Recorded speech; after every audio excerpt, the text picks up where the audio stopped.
Nzambe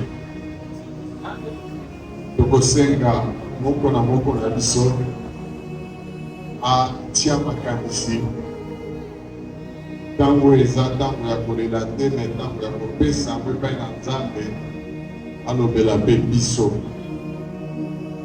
Nous parlerons, nous allons exhorter, encourager et prier la famille, donc tous ceux qui sont liés à Papa Joseph Malonda. Et nous clôturerons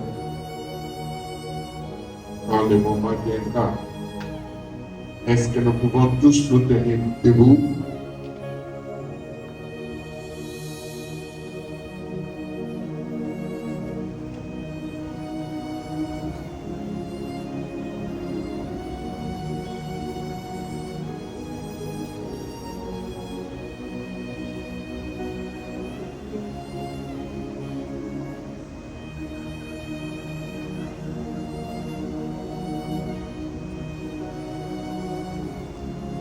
Nous voulons maintenant élever nos voix, chacun de la manière dont tu veux recevoir cette parole. Élève ta voix, demande à ce que l'Esprit de Dieu te conduise à recevoir une parole, non pas seulement pour la circonstance, mais pour le reste de ta vie. Papa Malonda est parti, mais toi, après ce temps, tu vas vivre comment? Élève ta voix, commence à prier avec nous. Seigneur, nous voulons te dire merci. En ce moment, Seigneur, nous ne savons quoi dire à ces cœurs. Mais c'est toi qui es le maître des temps et des circonstances. C'est toi qui consoles. C'est toi qui, un jour, tu avais appelé Papa Malonda de naître dans ce monde. Et quand son temps était arrivé, au terme, tu as décidé de le prendre. Nous te glorifions et te disons merci pour cela. Mais ce qui importe plus, ce n'est pas Papa Malonda, mais c'est nous, c'est la famille qui sommes là en ce moment. Parle à un cœur, libère les pensées mauvaises et donne qu'un temps nouveau commence pour ta gloire, au nom puissant de Jésus. Amen. Yango siko naliki biso panso tobeta maboko toganga makasi topesa lokumu epai ya Nzambe mpona oyo Papa Malonda azalaki mpona biso, azalaki moto, azalaki oyo asalaki afongolaki nzela, asalaki ete yo ocomprendre certaines réalités ya vie. Beta maboko loba Nzambe merci mpona oyo Papa Joseph Malonda Bwani azalaki kopesi yo lokumu sala ete biso mpe wana totikali tosala peut-être koleka ye, et tout ça pour la gloire du Seigneur. Au nom puissant de Jésus. Amen. Que Dieu vous bénisse. Est-ce que l'Assemblée tout le en français ou bien tout le en lingala? Il y a assemblée à répondre. Pardon? Combiner tous les deux. On peut interpréter. Mais si on doit interpréter, il n'y a pas de micro pour l'interprète. Qu'est-ce qu'on va faire?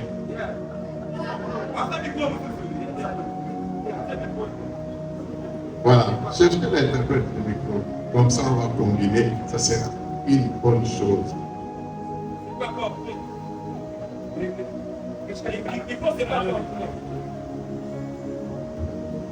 Ok. On va parler à lingala et on va parler en français. Alors, nous sommes dans une soirée.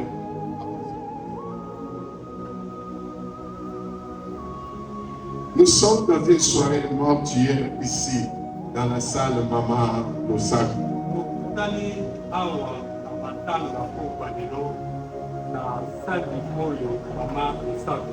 Nous allons parler de ce que Dieu nous a mis à cœur par rapport à cette circonstance où Papa Malonda nous a laissés.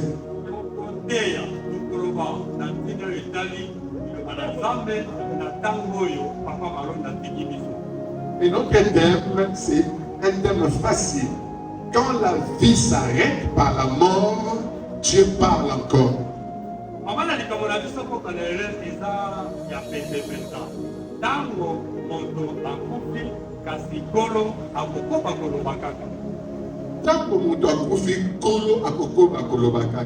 Pourquoi nous voulons parler de ce thème?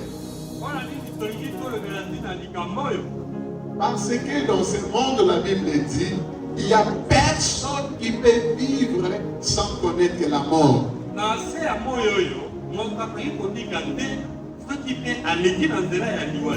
Il n'y a personne qui peut vivre sans passer par la mort.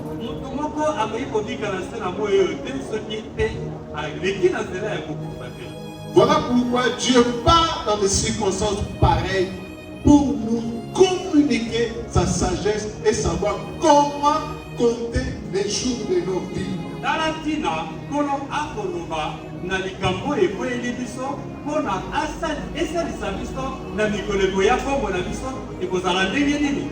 Si maintenant tu ne sais pas marcher, quand il nous demande, ta fin sera tragique. Et quand tu vas partir, peut-être ça sera dans un forêt où personne ne pourra te rejoindre.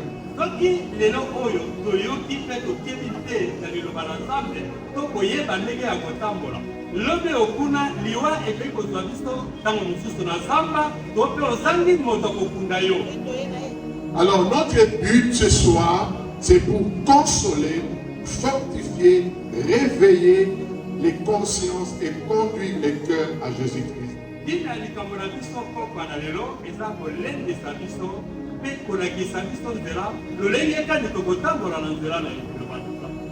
Nous aurons plusieurs points à partager, mais selon que l'Esprit va me conduire, je vais mélanger, tout soit me focaliser à la prière par rapport à la famille que Papa Malonda a laissée.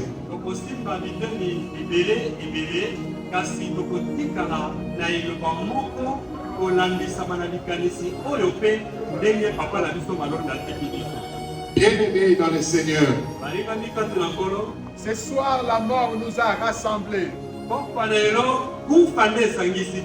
Mais dans ces lieux, malgré les larmes et la douleur,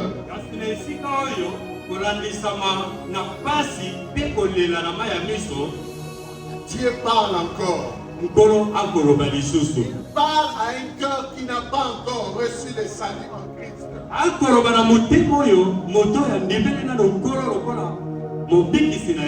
Et Dieu parle à quelqu'un pour dire que la mort te fait trembler, mais pour Dieu, ce n'est jamais une fin.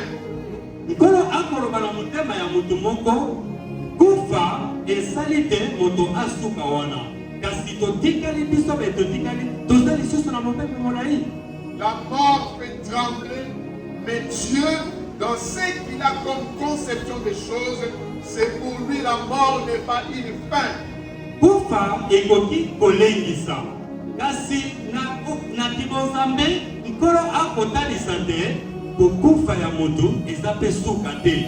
Voilà pourquoi il dit dans la parole, je suis la résurrection et la vie. Celui qui croit en moi vivra même s'il meurt.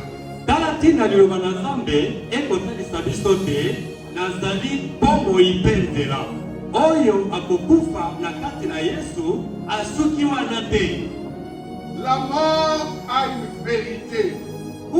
Et quand la mort vient, elle nous amène à cette vérité-là. Cette vérité est simplement que nous sommes tous des voyageurs dans ce monde.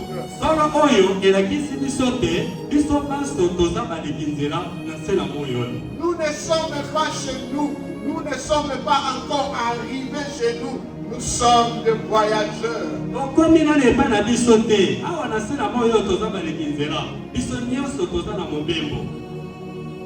La réalité de la souffrance et de la mort Est-ce que quelqu'un tu es là ce soir? Il sait que la mort est une réalité.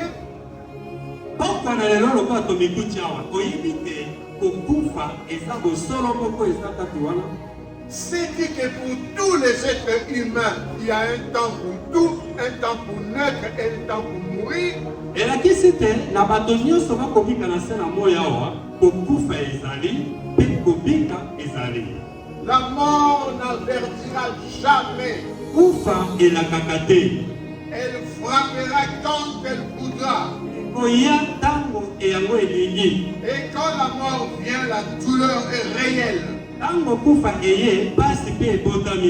Même Jésus devant la mort, dans Jean 11, 45, Jésus devant la mort, il avait pleuré parce qu'il avait senti une douleur.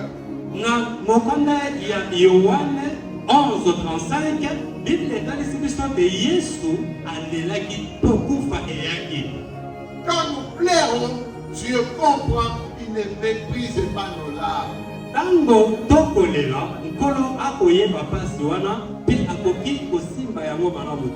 Et à la famille de notre frère Joseph Malonda, nous voulons dire ceci.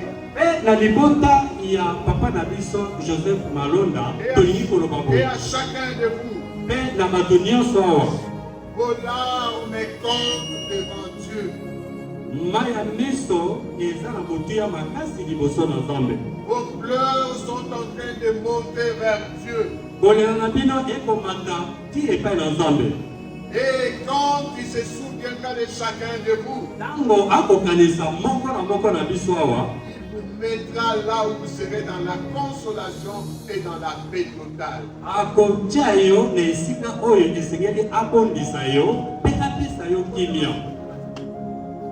La consolation de Dieu existe quand nous passons un temps difficile comme ce temps ici.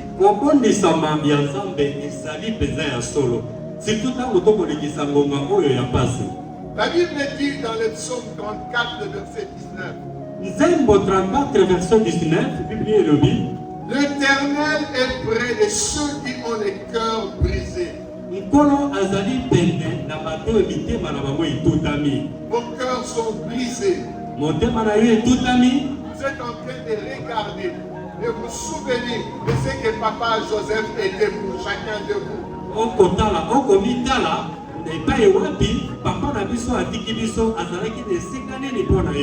Mais ce soir, je vais dire à quelqu'un, même dans cette vallée de douleur, de pleurs et de cette dure épreuve,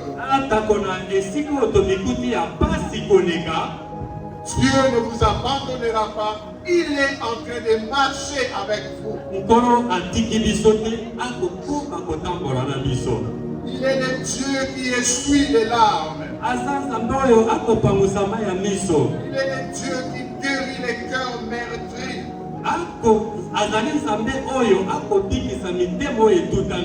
Il est le Dieu qui dit, je ne te laisserai point, je ne t'abandonnerai point. Aujourd'hui, Dieu étend sa main sur cette famille. Pour qu'après ce temps, il n'y ait pas de choses qui vont amener la division ou la séparation d'une manière ou d'une autre.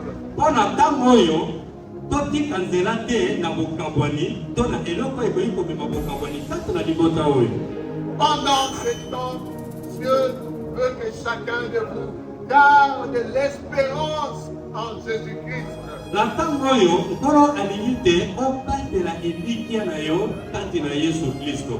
Pendant ce temps de deuil, nous ne voulons pas que vous puissiez pleurer jusqu'à l'enterrement comme tout le monde, comme qui n'ont pas d'espérance.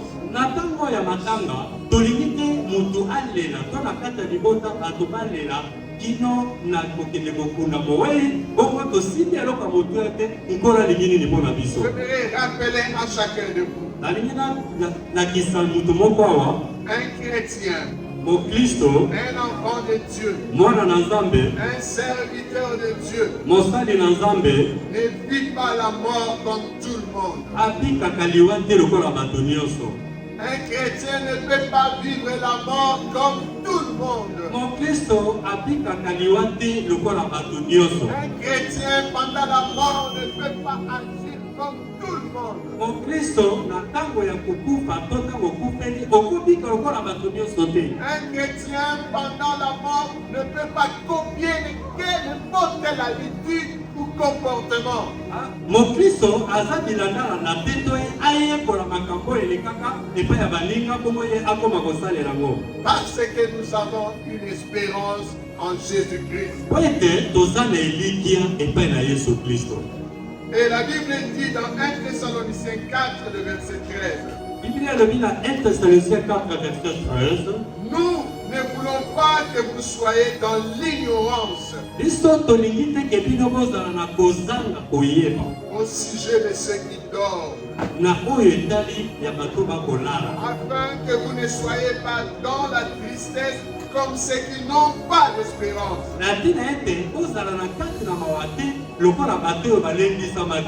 Ce soir, que chacun de vous tourne ce regard vers celui qui est le maître de temps et de circonstances, celui qui appelle à l'existence ce qui n'existe pas, et celui qui peut te dire, viens, nais, et puis meurs. C'est celui-là à qui nous devons tourner nos regards.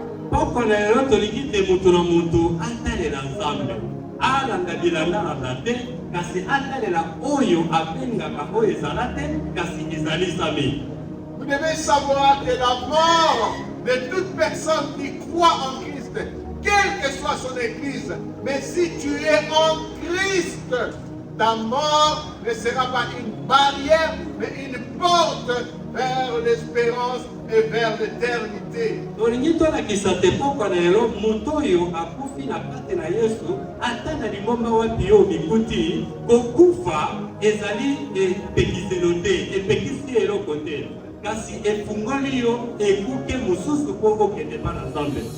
qui croit réellement avec tout son cœur, la mort n'est pas un mur. La mort, ce n'est pas une fin, mais c'est un départ. Ce n'est pas une perte, c'est un retour à la maison du Père.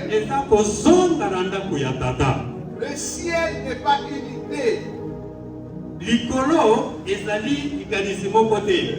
Le ciel où nous passerons notre éternité est une réalité.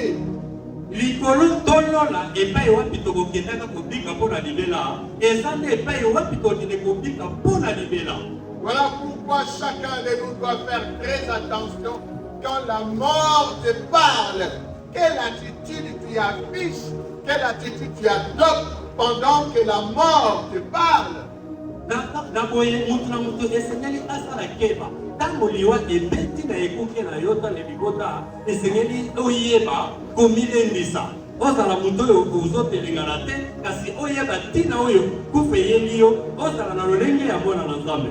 Quand je dis la mort parle, ce n'est pas que Papa Malonda va nous parler, mais la circonstance est en train de nous parler. En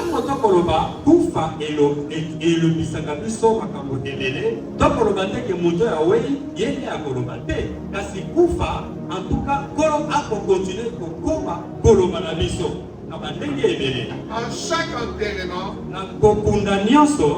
à chaque deuil, Dieu nous adresse un message. Et nous pose toujours la question. Homme, femme, par rapport à cette circonstance, où en es-tu par rapport à la mort de Papa Malonda?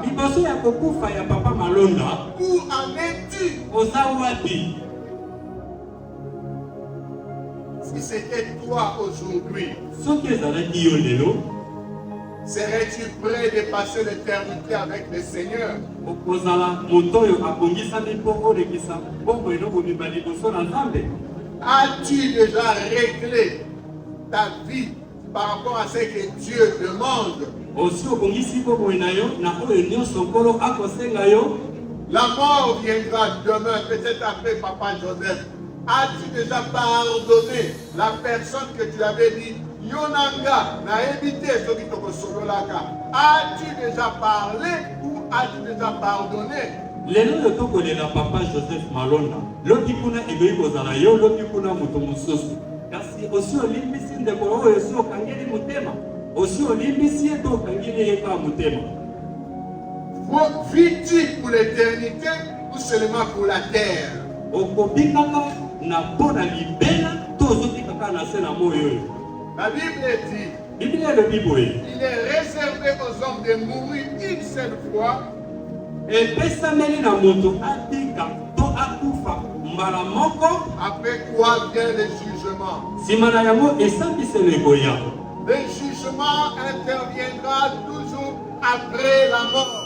Kosambisama eyaka kaka nsima ya kokufa na moto. Voilà pourquoi ma question est de savoir, es-tu prêt à te présenter devant les juges que Dieu va établir? Celui-là, c'est Jésus-Christ. Es-tu prêt à te présenter devant lui pour passer ton jugement? Na yango boye motuni etunami, oza wapi to obongisami lobi to lelo kufa ekoki koya. Obongisami mpenza mpona kotelema liboso na Yesu to obika pombo ya libela na kati na Yesu. La mort nous oblige de réfléchir. Kufa etindi biso tokanisa ebele. Elle ne choisit ni l'âge, ni la richesse, ni les statuts que vous pouvez avoir dans la société.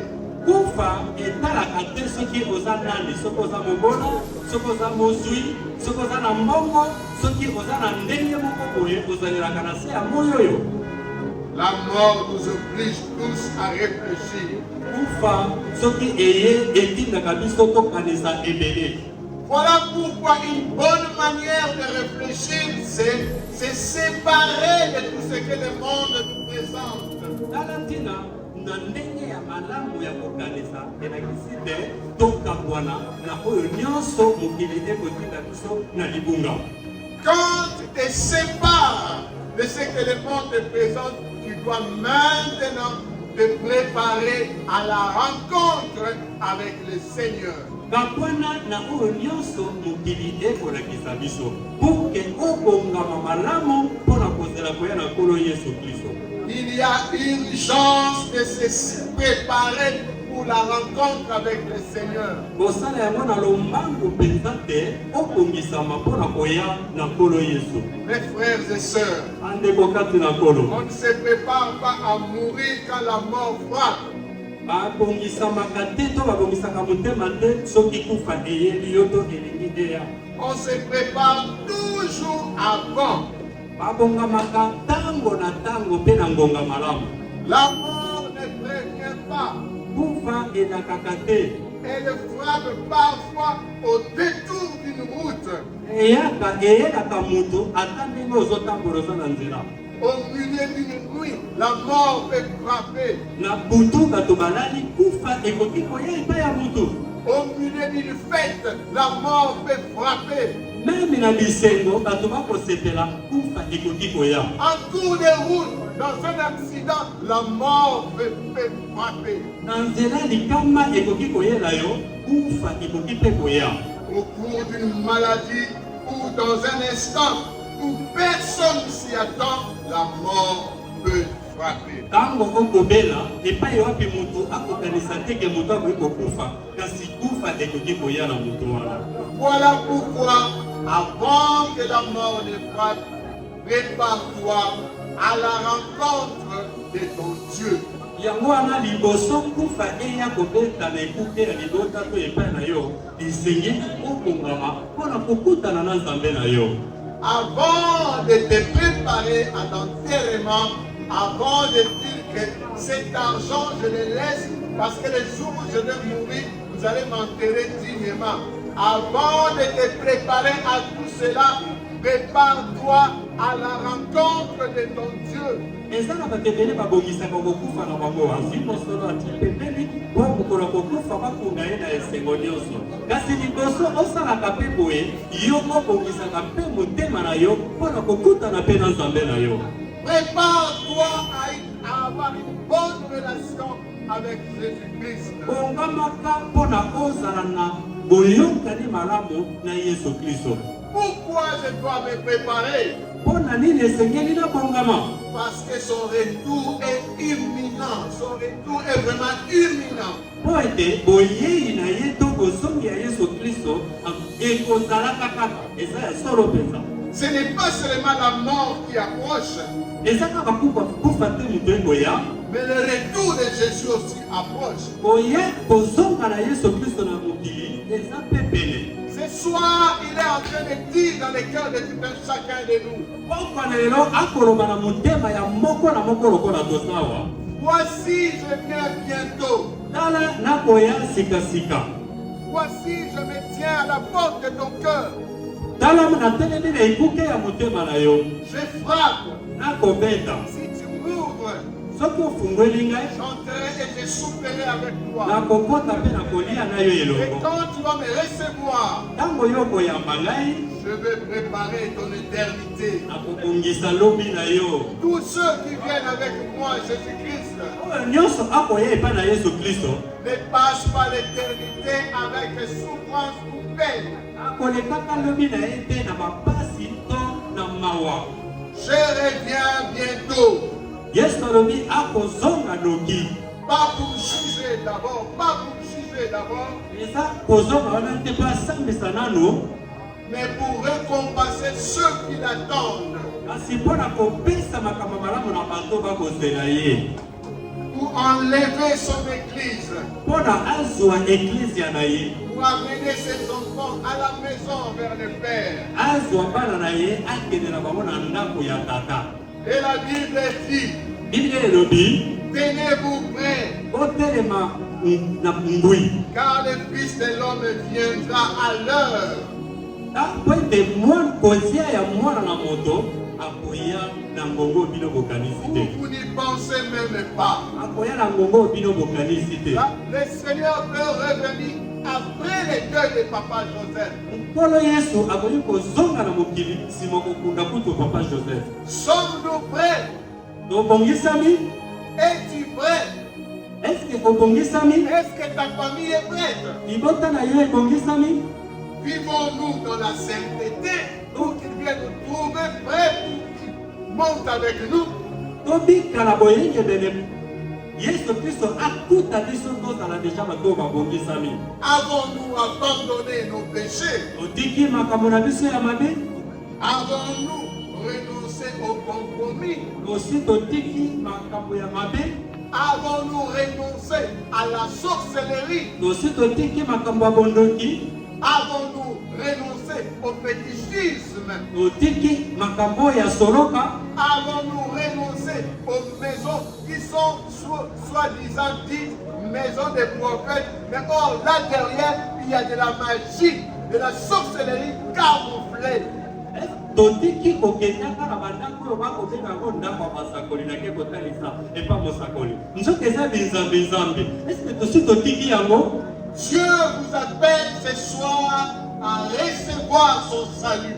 Yesu Kristo akobenga yo oyamba kobika na yo. La mort de Papa Joseph Malonda Bwangi est uniquement pour que toi, tu répondes à l'appel du salut en Christ. Kokufa ya papa na biso Malonda etalisi te nkolo akobenga biso tobika. Bien-aimé, Alinga mikati na nkolo. ici nous sommes devant pour la mort de Papa Joseph. Awa tosangani mpo na kokufa ya papa Joseph.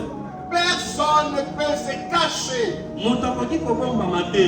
La mort ne ment pas. Kufa atuka ekosaka te. Et la Bible dit la vérité. Biblia elobi solo moko. Tu n'es pas éternel. Oza moto okobikaka libela te. Cette terre, Na se ya moyo oyo. tu mourras un jour. okokufaka mokolo moko. Prépare ton âme à recevoir le salut. Bongisa molimo na yo mpo na ozwa bomoi. Le salut n'est pas une option. Kobika na Nzambe ezali ya solo mpenza. Ce n'est pas une option. Tu peux ou tu ne peux pas. Eza teke okoki to okoki te. C'est une urgence. Eza mpenza kosala mpo na lombango. Le salut est devant ta porte. Kobika eza liboso na ekuke na yo. Maintenant. Sikasika o. Pas demain. Lobi te. Pas plus tard. Kuna lobi ya kuna te. Pas quand tu seras vieux. Ntango okokoma koko te. Pas quand tu auras fini tes projets. Eza te soki osilisi mabongisi na yo nyonso. Le Seigneur t'appelle maintenant. Nkolo akobenga yo sikasika o. Et la Bible dit dans Hébreux 3:15. Biblia elobi na biso na bayede longolongo ya misato zomi na motoba. Aujourd'hui, si tu entends sa voix, lelo oyo soki oyoki mongongo na ye, n'endurcis pas ton cœur. kokanga motema na yo te. Famille de Papa Malonda, libota ya papa malonda, ce soir vous entendez la voix du Seigneur. lelo oyo okoyoka mongongo na Nzambe, N'endurcissez pas vos cœurs. kokanga motema te. Dieu a prévu que la mort de Papa Malonda soit maintenant. Nkolo abongisaki te kokufa ya papa malonda ezala sikasika o. Que toi tu sors de tes sales comportements et habitudes et donner ton cœur réellement à Jésus-Christ. Pour que yo obima to otika makambo ya mabe, bongo ondimela Yesu Kristo otika makambo nyonso ya mabe. Jésus est venu pour mourir afin que tu sois sauvé. Yesu ayaki kokufa mpo na biso tobika. Parce que toi et la famille Malonda ne peux pas te sauver toi-même. Mpo na yo moto mikuti na kati ya libota ya papa malonda obika. Parce que le péché te condamne. Ete masumu ekotinda yo na condamnation. Le diable, comme la Bible dit dans Jean 10:10, le voleur ne vient que pour voler, dérober et tuer. Lokola Yohane elobi na biso na molongo ya zomi, moyibi ayaki mpo na koyiba mpe kobebisa mpe koboma.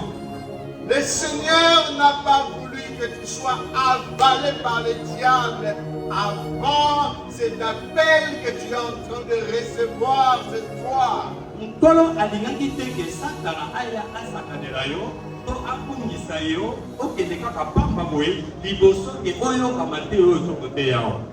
Sans Christ dans ta vie, bien-aimé, soki Yesu te na kati na bomoi na yo molingami, la mort est une tragédie.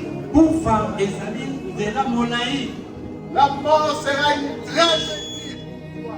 Kufa ekozala likama, ekozala kobebisama mpo na yo. Si tu bouges tes oreilles et tu ne veux pas mettre en pratique cet appel du Seigneur ce soir, Soki okangi matoi na yo mpe olingi koyoka mbelela ya Nzambe te pokwa na lelo. avec Christ, Elongo na Yesu, la mort devient une victoire. kokufa ekomisi yo elonga. Ce soir, Pokwa lelo, Dieu te tend la main. Nkolo asemboli loboko na ye epa na yo. Il te dit, Alobi na yo boye, reviens à moi, yaka epai boye epa na ngai. je t'aime, Nalingi yo mingi, je veux te sauver. nalingi nabikisa yo. Reviens à moi. Zongela ngai.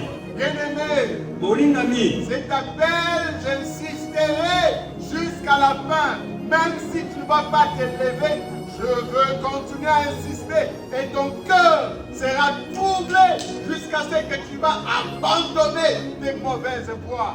mateya oyo ezali kobelela ya Nzambe. Nkolo akobenga yo ozongela yo. Ata oyoki te, ata ozokanga motema, tokokoba kolobela mbelela na Nzambe kino na suka ya mateya oyo pour que ozonga epa na Nzambe. J'aimerais déjà te rappeler, Nalingi natalisa yo eloko moko. tu es là, tu t'es éloigné de la voie du Seigneur. Oza wana okomaki mosika na Nzambe.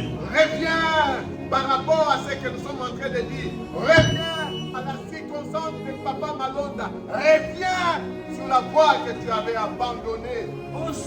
Osongela nzambe kokufa ya papa malonda ezali kotalisa biso te yo tokendeki mosika ozonga epai na nzambe. Tu es là. Oza wana Papa Joseph est parti. papa malonda kei Tu n'as jamais donné ta vie à Jésus-Christ. otikala kondimela yesu te lokola nkolo mpo mobikisi na yo. Viens à lui, donne-lui ton cœur. Yaka epai na ye pesa ye motema na yo. Tu es là. Oza wana C'est lui qui joue avec le salut. Tu es aujourd'hui à l'église, demain tu es dehors. Aujourd'hui tu es dans la sanctification, demain tu es dans les péchés. Reviens à lui. zonga epai na ye oyo akosangana na bomoi lelo oza na etonga lobi kuna oza epai esika moko ya kitoko te okola akosepela nango te kasi matoi ezotalisa biso tozonga epai na nzambe. Reviens et répands-toi. Zonga mpe bongola motema. Tu es là. Oza wana Tu hésites dans ton cœur. oza na polele na motema na yo. Tu vois comme si c'est un rêve entendre des choses pareilles. okomona ngo okola ndoto oyokaka makambo ya boye to te. Dans ton cœur, na motema na yo approche-toi de lui. zonga epai na ye. J'aimerais dire à quelqu'un ce soir, nayi naloba na moto moko poko na lelo veux-tu être sauvé? olingi obika. Es-tu prêt pour recevoir le salut en Christ? okongisami poko na lelo mpo oyamba olobi kokuta epai na nzambe. Le Seigneur a choisi ce soir nkolo aponeli biso poko na lelo cette veillée mortuaire kolala na matanga oyo pour que toi tu sois sauvé. Toi seulement, toi tu sois sauvé. po ete yo obika kaka yo obika ozonga epai na nzambe. Le Seigneur veut que tu puisses demain dire, Seigneur, merci, je peux mourir en paix parce que tu es en moi et je suis en toi. Je suis devenu enfant de Dieu et la porte du ciel m'est ouverte. lelo oyo mateya oyo ekotalisa biso te lobi kuna soki olingi okufa na yo okufa na esengo olobe epai na nzambe nkolo matondi mpo nazokendela kimia mpe na esengo okoma na nivo ya koloba bongo. Es-tu prêt pour recevoir le salut? obongisami mpo oyamba lobiko. Es-tu prêt pour donner ton cœur réellement en Christ? obongisami mpo opesa mpenza motema na ye mpo na nkolo yesu. Quand le moment viendra, ntango ngonga wana ekoya dis simplement, loba kaka boye Seigneur Jésus, me voici. nkolo yesu ngai eyo Je reconnais que je suis pécheur. nayebi te naza moto ya masumu. Je crois que tu es mort pour moi. nandimisami te okufaki mpo na ngai. Je crois que tu es ressuscité. nandimisami te osekwaki. Je te reçois comme Seigneur et Sauveur. nakoyamba yo lokola nkolo mpe mobikisi na ngai. Pardonne mes péchés. limbisa masumu na ngai. Purifie-moi. petola ngai. Prépare-moi à ton retour. bongisa ngai nazala moto abongisami mpo na kozonga na yo. Je te donne ma vie. napesi yo bomoi na ngai. C'est la prière que tu pourras faire. losambo okoki kosala. Une prière simple mais qui t'amène à la confession pour que Jésus devienne ton Seigneur et ton Sauveur. losambo moko ya pete okoki kosala lobi kuna yesu azala lokola nkolo mpe mobikisi na yo. L'appel au salut que je fais ce soir, kobengama na kati na yesu oyo epai na yesu oyo tokosala pokwa na lelo c'est le cri de Dieu à ton âme. eza koganga ya nzambe na motema na yo. Bien-aimé, écoutez-moi très attentivement. balingami toyoka malamu vraiment. Ce soir, nous pouvions être devant le cercueil de Papa Joseph. pokwa na lelo tomikuti liboso epai wapi tokolela papa Mais joseph. dans cette circonstance, kasi na likambo eye oyo devant cette réalité de la mort, tokobika bomoi ya kokufa o Dieu te parle à toi seul, nkolo akoloba nde na yo moko. pas à ton voisin, na moninga na yo te. pas à ton fils, na mwana na yo te. pas à ta fille, na mwana mwasi na yo te. pas à ta femme, pas à ton mari. mobali na yo pete Mais Dieu te parle à toi personnellement. kasi nkolo akoloba epai na yo yo moko mpenza Viens à lui. yaka epai na ye La vérité que tu dois savoir, bosolo moko esengeli oyeba et personne ne peut fuir la présence de Dieu. Quel que soit ce que tu fais, où que tu pourras être, personne ne peut fuir ce que Dieu met comme mécanisme du salut. esengeli toyeba te moto moko te akoki kokima bozalisi na nzambe nkolo atie liboso na yo kobika lobiko okoki kokima yango ata mokolo moko te Bien-aimé, balingami kati na nkolo écoutez-moi très bien. yoka malamu Tu peux fuir la prière. okoki kokima losambo Tu peux fuir l'église. okokima lingomba Tu peux fuir les conseils. okokima toli Tu peux fuir un tel message. okokima meme mateya oyo Mais tu ne pourras pas fuir la mort. okoki kokima liwa Tu te ne pourras pas fuir la mort. okoki kokima liwa te Voilà pourquoi tu dois te préparer maintenant. tala ntina esengeli obongama Quand la sikasika mort va te rencontrer où que ce soit, ntango kufa ekoyela yo epai wapi omikuti tu seras prêt. okozala moto Tu abongisami seras prêt. obongisami mpenza Un jour, mokolo moko ton nom sera appelé. nkombo na yo ekobengama Un jour, mokolo moko toi aussi tu fermeras les yeux yo mpe okolala mpongi pour la dernière fois. mpona ya suka mpenza Et la seule question qui comptera motuna moko ekoya na ntango wana sera simple, ya pete mpenza mais avec autorité et puissance. kasi na nguya nyonso mpe na autorité Où passeras-tu ton éternité? epai wapi okolekisa kobika na yo ya libela Où passeras-tu ton éternité? nsima ya kokufa na yo okolekisa yango ndenge nini Ni ton argent, ata mbongo na yo te ni ton travail, ata mosala na yo te ni tes fétiches, ata bizambizambi na yo te ya soloka ni ta sorcellerie, ata bondoki na yo te ni tes diplômes, ata bapapie na yo te ozwana ni ete tes amis, ata baninga te ni tes plaisirs ata baposa na yo nyonso te pourront t'aider à ce moment-là. ekoki kosunga yo te na ntango wana Seul Jésus-Christ comptera pour que tu sois sauvé. kaka yesu kristo nde abongisami mpenza azala wana mpo na kobikisa yo Sans Jésus, tu es perdu et tu resteras perdu et tu passeras ton éternité dans les lieux de tourment. soki yesu te oza mpenza moto ya kobunga mpe okolekisa lobi na yo na esika ya mbilinga-mbilinga Parce que tu es mauvais. po ete oza mpenza mabe Mais parce que le péché t'a condamné, po ete masumu epesi yo etumbu le salaire du péché c'est la mort. lifuti ya masumu eza kokufa Le salaire, cela veut dire ce que tu mérites. kofutama elingi kolakisa oyo esengeli ozwa mpenza Mais Dieu, dans sa grande miséricorde, kasi nkolo na mawa na ye ce soir, pokwa lelo il te dit, akoloba na yo je ne veux pas que tu périsses, nalingi te obunga je veux que tu sois sauvé. nalingi te obika Je veux que tu sois en Christ. nalingi te ozala kati na yesu La croix te parle ce soir. ekulusu ekonganga pokwa na lelo mpo na yo Regarde la croix de Jésus-Christ. tala ekulusu na yesu kristo Regarde où tu as abandonné la croix de Christ. tala epai wapi yo osundoli ekulusu na yesu kristo Regarde ce soir avec les yeux de ton cœur. tala yango mpenza na miso ya motema na yo Chaque clou de Jésus-Christ. sete nyonso babakaki yesu Chaque goutte du sang.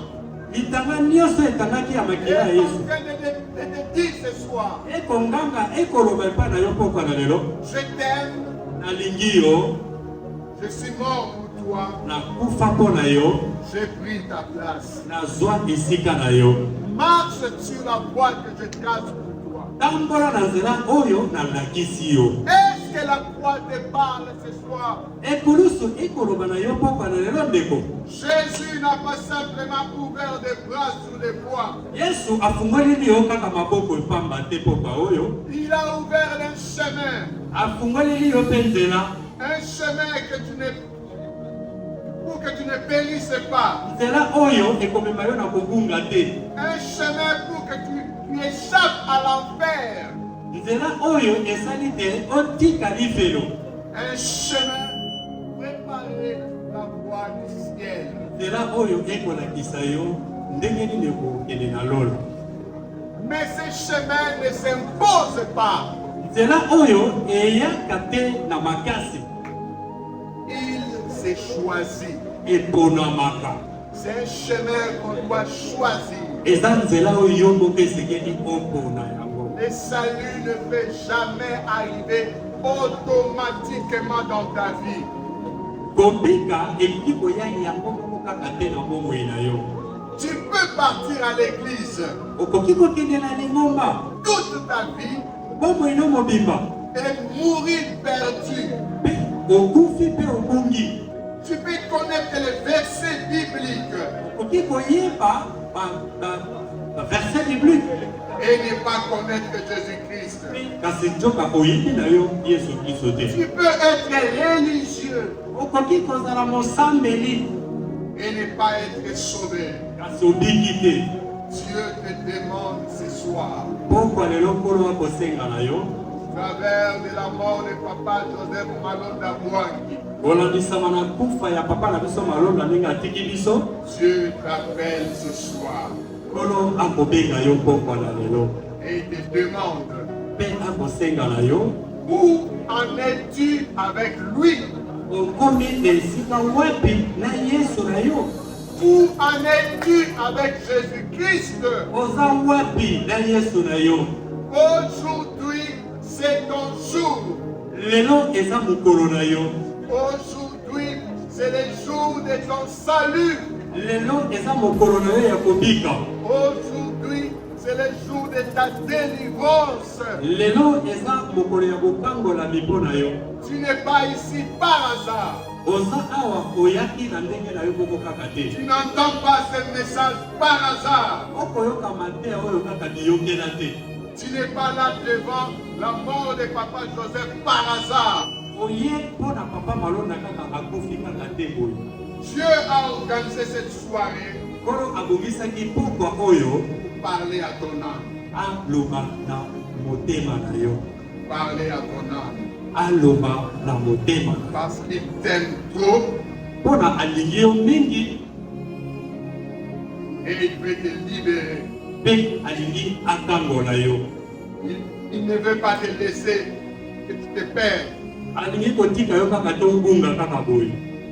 Aujourd'hui, Lelo si vous entendez sa voix, soki oyoki mongongo na ye n'endurcissez pas vos cœurs. okanga motema na yo te. N'endurcissez pas vos cœurs. Okanga motema na yo te. Demain Lobi n'est pas promis. elaki yo te. Après minuit, Nsima ya butu makasi tu ne sais pas. oyebi te. Dans une heure, Ngongo ezolanda tu ne sais pas. oyebi te. Mais maintenant, Kasi sikasikawa c'est le moment. eza ntango mpenza mpona Maintenant, sikasikawa c'est le moment. eza ntango. Que dois-tu faire? Toi qui es en train de me suivre attentivement et de tout ton cœur, que dois-tu faire pour recevoir ce salut? Esengeli kosala nini? Yo mutu okoyoka mateya pokwa na lelo. Esengeli kosala nini mpo koyamba lobiko na yo? Te repentir. Obongola motema. Toi, Ondima. abandonne ta vie. Otika banzela mabe. Reconnaître, repentir, cela signifie reconnaître que le Seigneur Jésus-Christ est mort pour toi, mais tu ne l'as jamais cru. Et aujourd'hui, tu peux dire, Seigneur, pardonne-moi mes péchés. Obongola motema elakisi kotika banzela na yo. mpe lelo oyo ozwa mokano ya kondimela Yesu Kristo lokola nkolo mpe mobikisi na yo. Je me suis éloigné de toi. Nakomaki mosika na yo nkolo. J'ai besoin de revenir. Naza na posa nazongela yo Nzambe. Croire que Jésus-Christ est mort à ta place et ressuscité pour toi. Nandimisami te Yesu Kristo akufaki nde mpo na ngai mpe asekwaka mpo na ngai. Abandonne ta vie. Tika banzela ya mabe. Dis à Jésus, Loba na Yesu, je te donne tout. napesi yo nyonso. Je vais marcher avec toi. Nakotambola na yo elongo. Je vais être sauvé. Nalingi nabika mpenza. Bien-aimé, Alingami, si ce soir, soki pokwa na lelo, tu sens vraiment que ton cœur est en train de battre par rapport à ce que tu entends, omoni mpenza te motema na yo ekotutama na kolamisama na oyo nyonso oyoki pokwa awa. ce n'était pas parce qu'il y avait une forte musique ici. Ezalaki te mpo batiaki banzembo ya kitoko awa. Ce n'est pas aussi l'émotion. Eza mpe kokufela te ozokamwa kokufa. C'est le Saint-Esprit Kasi eza molimo qui est mosantu en train de frapper à la porte de ton cœur. akobeta mpenza na motema na yo. Mais Kasi il ne forcera pas. akoya na makasi te. Il attend que tu dises, azozela yo koloba oui Seigneur, nandimi nkolo me voici. ngai eyo nkolo. Alors maintenant, Kasi sikawa Dieu, nkolo devant les hommes, liboso na bato, devant l'éternité, liboso ya lobiko kuna, si tu veux dire simplement, soki nalingi nabika na mopete nyonso, toi qui es là, yo moto oza awa tu as entendu cette parole osi oyoki mateya oyo, et tu veux dire au fond de ton cœur, kasi olingi oloba kuna na kati ya motema na yo, Seigneur Jésus, nkolo Yesu sauve-moi. bikisa ngai. Seigneur Jésus, Nkolo Yesu reviens à moi, yaka epai na ngai, récupère-moi, zwa ngai, fais tomber mes écailles, lalisa kweyisa biloko nyonso ya mabe kati na ngai, sanctifie-moi. petola ngai. Seigneur Jésus, Nkolo Yesu je veux être prêt pour ton retour. nalingi nabongama mpo na kozela kozonga na yo. Et dans ton cœur, Na kati na motema na ngai fais cette prière. tika kosala motema losambo oyo na Je motema na pouvais yo. peut-être dire, lève-toi, lève ta main. Nakoki koloba te telema kotombola loboko. Peut-être ça va te fragiliser. Ntango mosusu ekolimbisa yo to Mais koyoka soni. il est au fond de ton cœur. Kasi loba yango mpenza na motema na yo. Seigneur, pardonne-moi. kololimbisa ngai. Je te donne de mauvaises voies. Napesi yo bamakambo na ngai nyonso ya mabe. Je viens à toi. Na ye epai na yo. Donne-moi ton esprit, Pesa ngai molimo na yo. afin que je marche comme enfant de Dieu. Po ete natambola lokola mwana na Nzambe. Le refus Kokoya ou la honte de recevoir le Seigneur koyoka soni koyamba Yesu Kristo te conduira en affaire. ekomema yo na lifelo.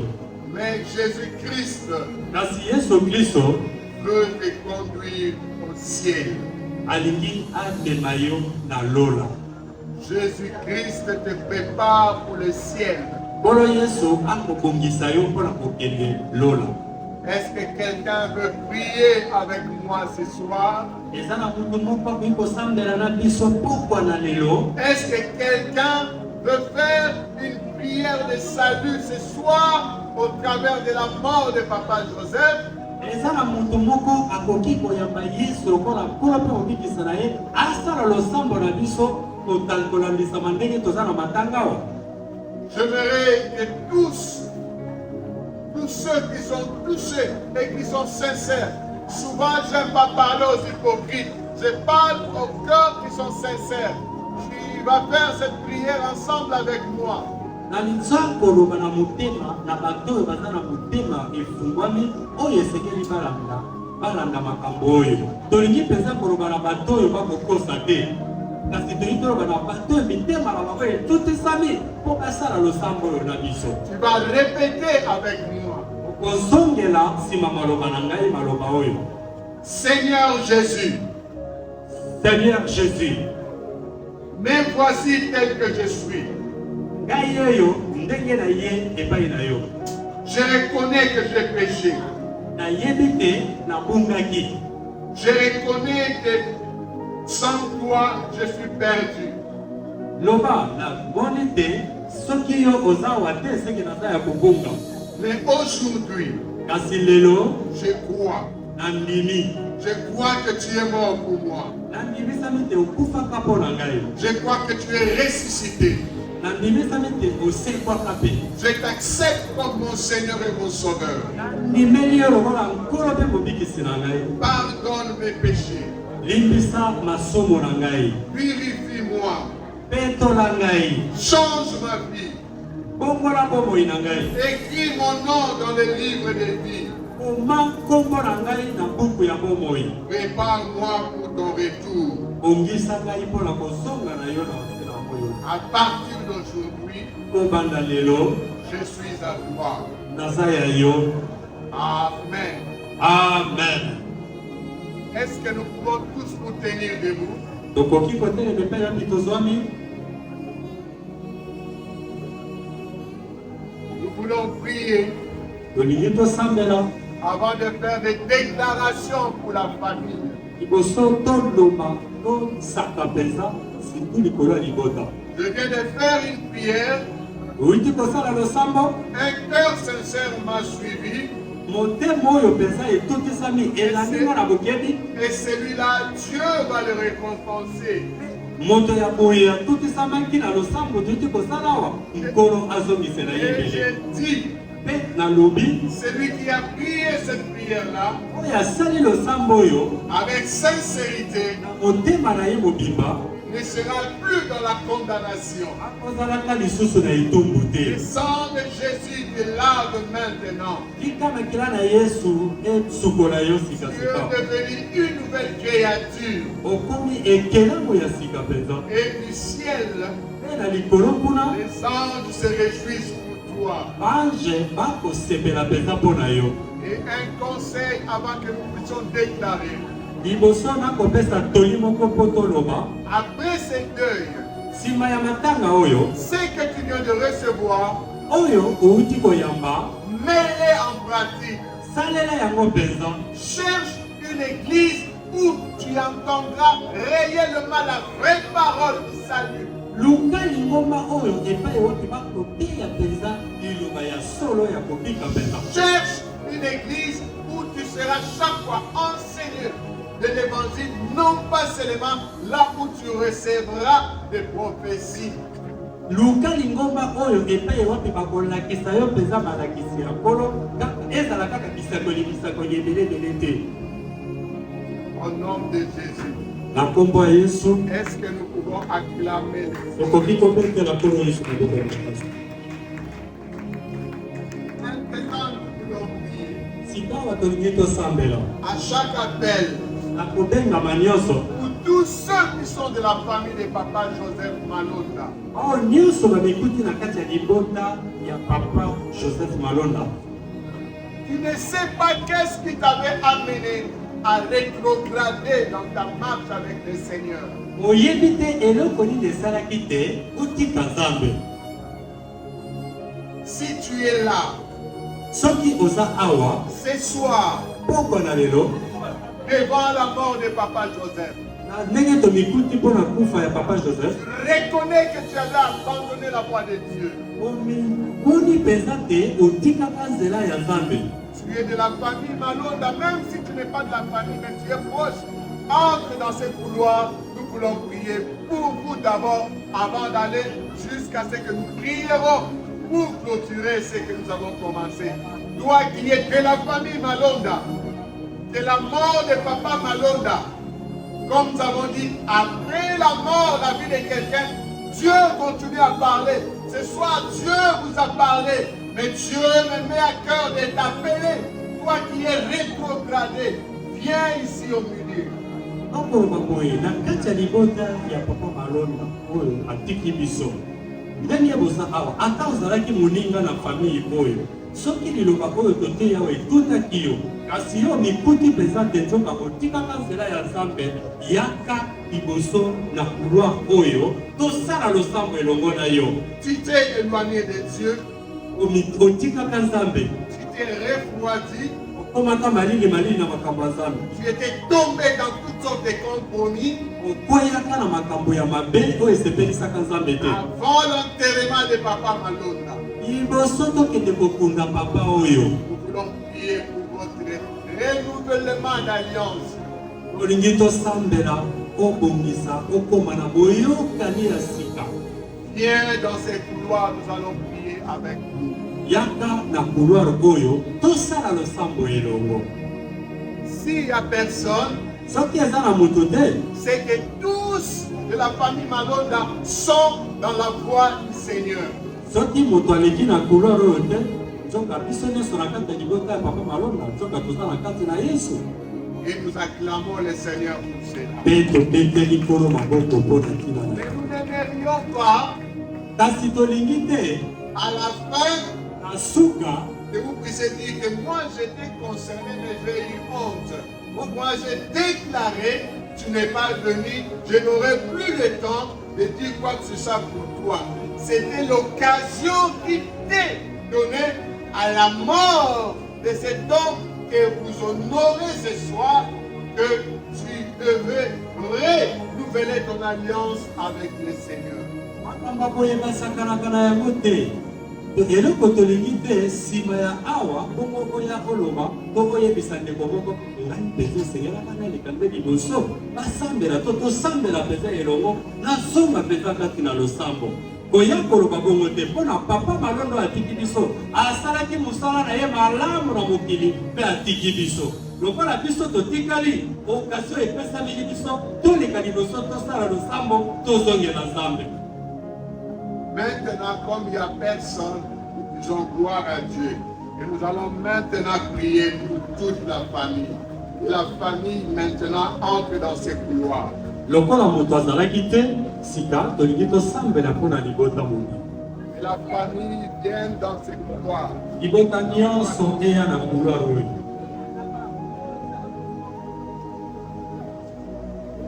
Que la famille vienne. Nous voulons proclamer des bénédictions pour la famille. Tous ceux qui sont liés à Papa Malonda, enfants, petits-enfants, je ne sais pas, neveux, nièces, aujourd'hui vous pleurez parce que Papa Malonda est parti. Le Seigneur voit vos larmes et veut maintenant que vous soyez consolés. Venez toute la famille de Papa Malonda, nous allons déclarer des choses pour vous, pour qu'après ce temps, il n'y ait pas de temps compliqué pour chacun de vous, ni pour toute la famille. Nous ne voulons pas que les gens disent, depuis la mort de Papa Malonda Bwangi, vous ne voyez pas que ça ne va pas. Mais ce soir, nous voulons vous mettre sous l'alliance du Seigneur. Tolingi te tosambela mpo na moto nyonso amituti na kati ya libota oyo ya papa Malonda. Ozala koko, otenga na kobenga ye mo papa, nga na kobenga ye koko, nga na kobenga ye tere. Na kati ya libota oyo tolingi tosala losambo. Nsima ya kokunda papa motu aya koloba teke kuta papa akenda nakomi kokuta na makambo boyeboye nakomaka kolota boyeboye nakomaka kosala boyeboye te tolingi tosala mpenza losambo tosambela elongo totika bino maboko na Nzambe bozonga mpe na boyokani ya sika na Nzambe na bino makambo ya malamu ekoba kolanda bino. Nous levons nos mains en signe de recevoir.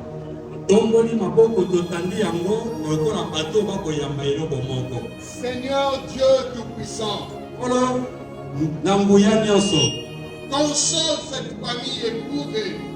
bongisa libota oyo etotami Entoure-les de ta paix. tika bazingama na kimia Fortifie notre frère Joseph Malonda lendisa ndeko na biso Joseph et tous les siens.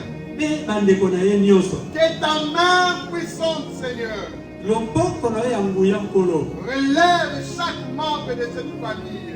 etelemisa libota nyonso na kati ya libota oyo. Seigneur, nkolo Yesu garde-le, bomba bango soutiens-le, Zalana bango. Accorde la paix qui surpasse toute intelligence. Pesa bango maele ezolekela mokili mobimba. Que rien de ce qui est contraire à ta volonté Eloko moko te oyo eza na kati ya mokano na yo te ne vienne troubler leurs pensées. eya kokotisa mobulu na kati na makanisi na Au bango. nom puissant de Jésus-Christ, Na kombo na Yesu Kristo. recevez maintenant cette prière prophétique. Oyambi penza losambo oyo ya isakweli. Père, Tata, nous étendons nos mains vers la famille éprouvée. semboli loboko na biso na libota oyo ekufeli. Et notre diacre est là où il est.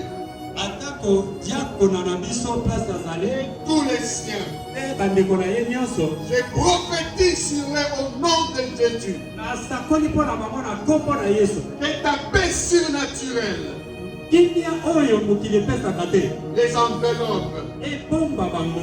Que ta force Makasi na yo devienne leur force. ezala makasi na Que bango. ta présence Liboso na yo Nzambe remplisse leur maison.